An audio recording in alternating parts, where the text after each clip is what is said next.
afternoon, everyone, and welcome to Stock Market Today. It's Coram and Ed Carson here with a breakdown of the action in today's session, where we saw gains across the board today as stocks shrugged off some bad news.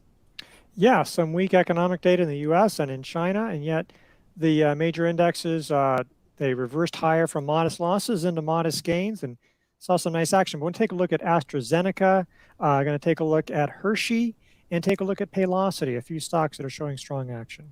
That we will, but first let's take a look at the major indexes. So as Ed mentioned, modest gains today. For the NASDAQ, we had a gain of 0.6%. The S&P 500 up 0.4%. Same for the Dow, maybe a little bit of a stronger gain for the Dow. The Russell 2000 up some 0.2%. So for the NASDAQ, continuing higher above that 13,000 level and narrowing that window between where we're at and the 200-day line.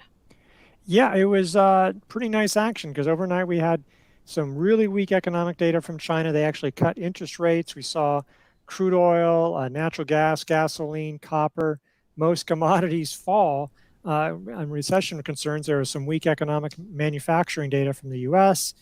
And, we just sort of shrugged it off. It wouldn't be the worst thing if we paused a little bit and took a break because we've run up a lot of it on lighter volume. But, it's hard to get really upset if the market wants to keep on marching higher like this. So nice action. The NASDAQ is actually the furthest away from the 200-day line, even though it's made a big move. So just a lot of positive, just not an earth-shattering day, but showing resilience in this market. Of where we're at versus the 200-day line, the Russell 2000 above it and continuing its streak of gains. So now above the 2000 mark for the index itself, this IWM ETF tracking the Russell 2000, of course. And let's also take a look at the S&P 500, very close to its 200-day line, clearing some resistance from May here, or getting close to it.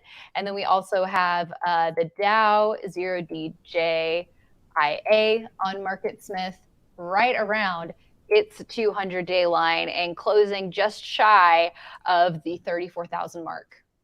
Yeah, I mean, they're just peaking above the Dow and the Russell, and we still don't have the S&P and NASDAQ, which we usually pay more attention to.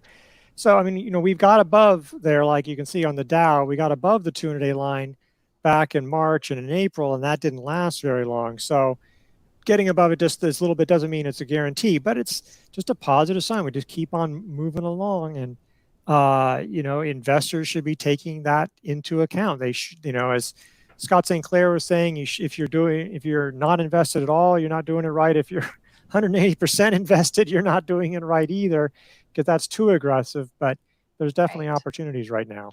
Exactly. Yeah. Putting some money to work. And I think you make a good point too. And I know Harold has made this point. The 200-day line is a critical level. So will we hit resistance here? Will we get above it temporarily? Will we stay above it? That could be a key test in the coming sessions, and maybe make the determination of, hey, has this just been a couple-week rally in a bear market, or are we now in a new bull market? Yeah, so that's what we're all looking to see, and then that might, give the green light for to get more involved into the market. And but this is probably an area where you don't want to get step on the gas too much, because we could hit resistance. Doesn't mean you want to get out and bail out. I mean, you can take some partial profits here and there, but just let's just see how how the market handles this area right now. Yes. Okay, well, let's take a look at some stocks on our radar, like AstraZeneca, AZN, up 0.25% today after a nice move on Friday in volume, looking to get out of this trading range that it's been hovering in over the last couple of weeks. Yeah, and you think you can still use that 67.50 buy point as a trigger area, because that's basically where it's hit resistance. It never fell enough to make that buy point invalid. You could even argue that if I'm a down-sloping trend line, it basically from 71.70 that you would line up. If you went all the way back there and lined up, it's basically lining up to that. So that would be a place where you could buy it. Today, there was some positive news on breast cancer drug. I think the only reason why and one thing that may have, curbed it from going higher is that Gilead had positive trial data on a very similar drug, which is not a bad thing. It's just that maybe people thought that AstraZeneca would have more of the market to itself in some way, but it was positive news. Some of these drug makers have struggled. This one held support around the 50-day line, looks a lot better than some of the other ones. So I think you still want to keep in mind these drug makers. If the market pulls back, this might be an area that holds up pretty well or even leads during that kind of time. Because we've been talking more and more about medical sector names in the last couple of months. With that relative strength, oil and gas stocks led for a lot of the first half of the year, but now starting to see not just biotech stocks, but these other drug makers, health insurers, it seems like bubble up to the tops of our screens, or really in there with the front of the pack in terms of stocks that are setting up. Yeah, a lot of breadth in terms of the medical sector, which is an enormous sector. Yeah. And there's a lot of groups and a lot of stocks in there that are doing well. Okay. And next, let's take a look at Hershey HSY with a gain of 2% today. It looks like it did close the day in some lighter than average volume, but it cleared a trend line. And this is the type of setup that we like to see a lot. A strong move on the right side of the base in some volume, then a light volume pullback, support at the 21-day line, clearing a trend line. But this is Hershey.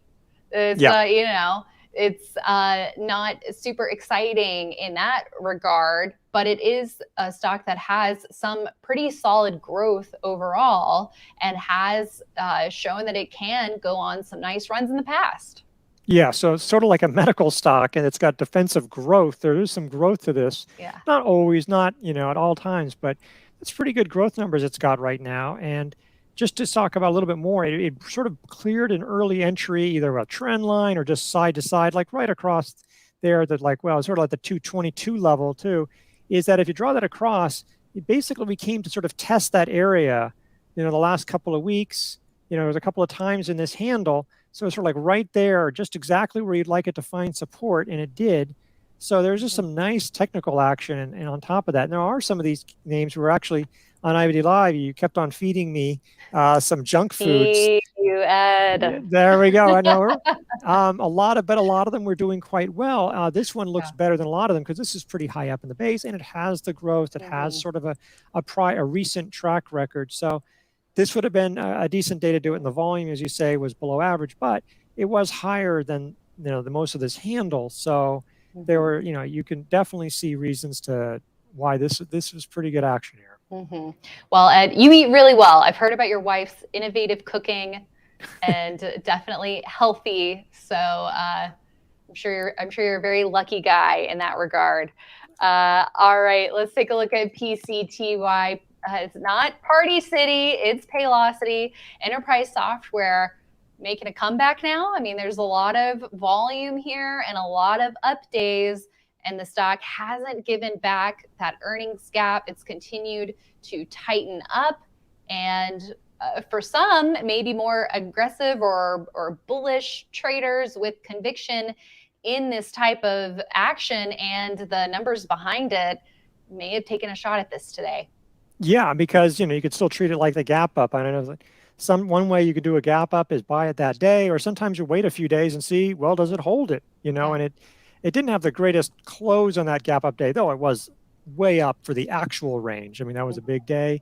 Or you could treat this almost like a handle or some kind of thing and just let it break out of that and buy it off of that. One reason to like Paylocity is because it is a human resources company, and job growth has been a lot stronger than people expected. And so that's really good news for a company like this. I mean, basically that's how that's going. I mean, would be great if it actually pulled back a little bit. I mean, to be ideal and to come back and maybe form a 3 weeks tight or some such, but you know, if it's hot and the market is moving, it's hard for things to slow down.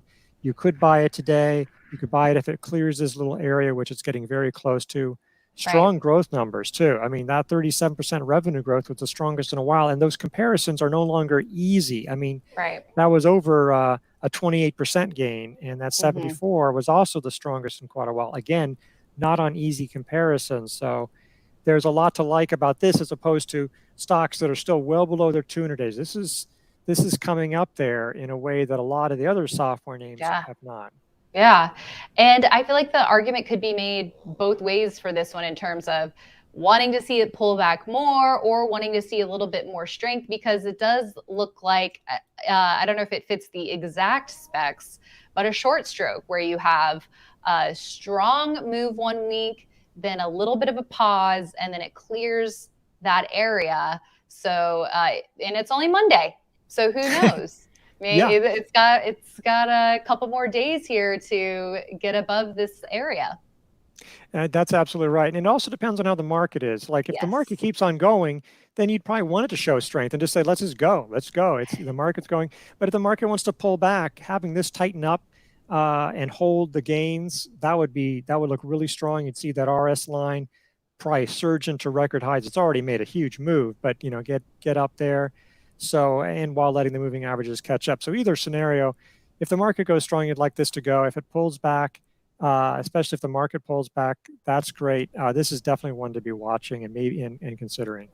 Yeah. All right. Well, we'll see what kind of hand the market deals us, because we're always going to be rolling with the punches with that. And we'll have to see what is on tap for tomorrow. Thank you, Ed, so much for that breakdown, and for everyone for tuning in. We will be back with more tomorrow morning on IEBD Live, so we hope you join us, investors.com/IEBD Live, for all the details. We'll see you then, and we'll see you right back here tomorrow after the close.